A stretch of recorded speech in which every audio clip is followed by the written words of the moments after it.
Malaking usapan ngayon sa social media ang naging pagbabago ni Riza May Dizon. Marami ang nagsasabing kapag ikinumpara ang Riza na unang nakilala bilang masayahing child star at ang Riza ngayon, kitang-kita ang laki ng kanyang naging transformation. Hindi na lamang siya ang batang palangiti na nagbibigay ng saya sa telebisyon. Isa na siyang dalagang mas mature, mas kumpiyansa sa sarili, at mas elegante ang dating. Sa bawat bagong larawan at video na lumalabas tungkol sa kanya, mas lalo ring napapansin ng publiko na hindi lang basta paglipas ng panahon ang nangyari sa kanya, kundi isang malinaw na paghubog sa kanyang sarili bilang isang ganap na young woman na may sariling identidad. Sa mga unang taon niya sa industriya, nakilala si Riza bilang isang batang may likas na charm. Madali siyang mapansin dahil sa kanyang pagiging natural, masayahin, at walang arte sa harap ng kamera. Pero habang tumatagal ang panahon, mas lumalim ang tingin ng publiko sa kanya. Hindi na lamang siya tinitingnan bilang dating child star na sumikat sa murang edad. Ngayon, mas napapansin na ang paraan ng kanyang pagdadala sa sarili, ang kanyang postura, ang kanyang tindig, at ang mas mahinahong presensya na dala niya sa bawat pagkakataong makita siya ng publiko. Para sa marami, iyon ang klase ng pagbabago na hindi pilit at hindi rin basta-basta nakukuha. Kapansin-pansin din ang naging pagbabago sa kanyang estilo. Mas naging simple ngunit klase ang kanyang pananamit. Hindi siya iyong tipong kailangang sumabay sa sobrang ingay ng uso para lang mapansin.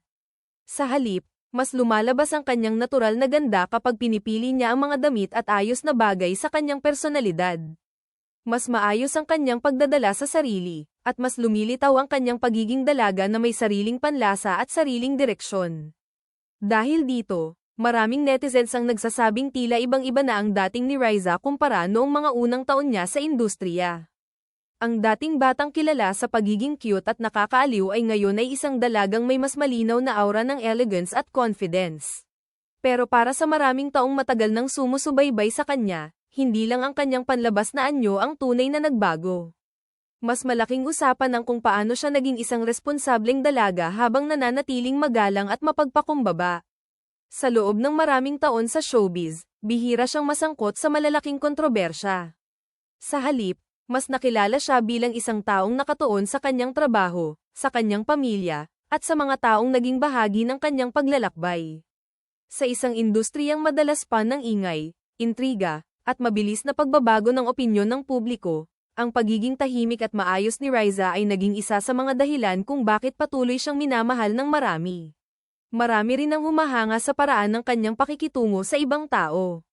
Sa mga nakatrabaho niya, madalas siyang ilarawan bilang magalang, madaling pakisamahan, at marunong rumispeto sa mga veterano sa industriya.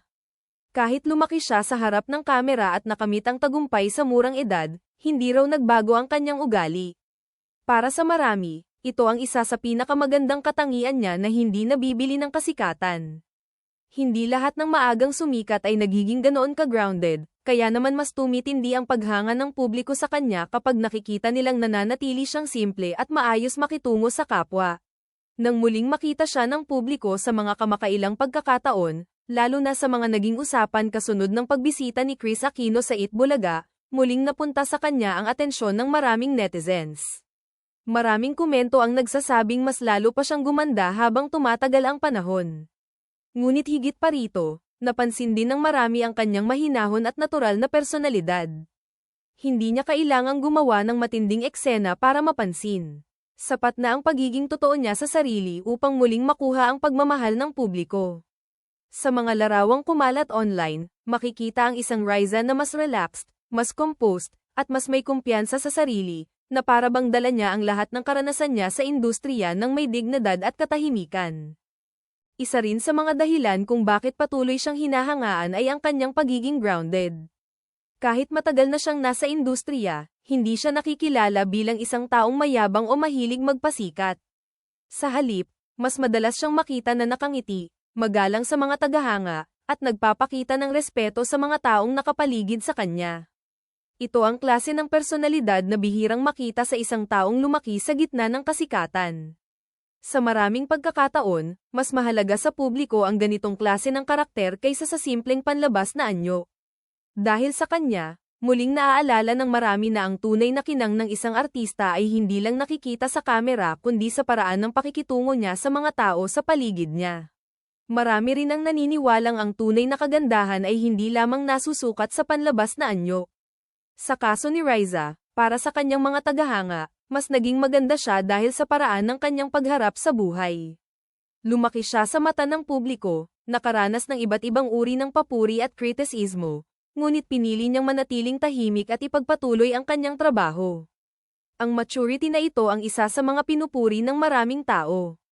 Hindi siya iyong tipong nagpapadala sa ingay ng social media. Sa halip, mas pinipili niyang hayaan ang kanyang kilos, trabaho, at ugali ang magsalita para sa kanya. Sa ganitong paraan, mas lalo siyang nagiging kaakit-akit sa mata ng publiko dahil ramdam ng marami na totoo siya sa sarili. Sa social media, makikita rin ang napakaraming positibong komento mula sa mga taong matagal nang sumusubaybay sa kanya. Marami ang nagsasabing nakakatuwang makita ang isang dating batang host na ngayon ay isa ng ganap na dalaga na may sariling pagkakakilanlan. Hindi na lamang siya kilala dahil sa kanyang pagiging cute noong bata pa siya. Ngayon, hinahangaan na rin siya dahil sa kanyang confidence, pagiging professional, at maayos na pagdadala sa sarili. Para sa ilan, ang pagbabago niya ay parang paalala na ang paglaki sa harap ng publiko ay hindi hadlang para manatiling mabuting tao. Sa halip, maaari pa itong maging daan para mas tumibay ang pagkatao kung tama ang paghawak sa sarili. Isa rin sa mga madalas pag-usapan ay ang pagiging maalalahanin ni Riza sa mga taong naging bahagi ng kanyang career. Sa iba't ibang pagkakataon, ipinapakita niyang hindi niya nakakalimutan ang mga taong tumulong sa kanya noong nagsisimula pa lamang siya. Ang simpleng pagpapakita ng pasasalamat at respeto ay lalo pang nagpapataas ng paghanga ng kanyang mga tagahanga. Sa industriya ng aliwan, mahalaga ang talento, pero mahalaga rin ang ugali. Sa kaso ni Riza, parehong naroon ang dalawang iyon, at marahil iyon ang dahilan kung bakit nananatili siyang relevant sa puso ng publiko kahit hindi siya palaging nasa gitna ng malalaking proyekto o kontrobersya. Sa pinakahuling mga usapan online, muling naging sentro si Riza matapos ang kanyang muling pagkikita kay Kris Aquino. Maraming netizens ang natuwa nang marinig ang mga magagandang salita ni Kris tungkol sa kanya. Para sa marami, hindi basta-basta nagbibigay ng papuri si Kris kung hindi niya tunay na nakikita ang mabuting ugali ng isang tao. Kaya naman naging espesyal ang mga naging pahayag na iyon para sa mga taga-suporta ni Riza. Sa ganitong mga sandali, mas lalo ring lumalabas ang halaga ng respeto at tiwala na nabuo sa pagitan ng mga taong matagal nang magkakilala sa industriya. Hindi man ito laging napapansin ng lahat, malaki ang epekto ng ganitong klase ng pagkilala sa imahe ng isang artista. Sa pagdaan ng mga taon, malinaw na hindi lamang ang kanyang mukha ang nagbago. Mas naging matatag din ang kanyang personalidad. Mas kalmado ang kanyang kilos, mas maingat sa mga desisyon, at mas responsable sa bawat hakbang ng kanyang career. Ito ang mga pagbabagong hindi agad nakikita sa isang larawan ngunit mas nararamdaman ng mga taong matagal nang sumusubaybay sa kanyang buhay. Ang dating batang madalas makita sa masasayang segment sa telebisyon ay ngayon ay isang dalagang may mas malalim na presensya at mas malinaw na direksyon. Hindi man siya palaging maingay sa publiko, ramdam naman ng marami na mas lumalim ang kanyang karakter habang tumatanda.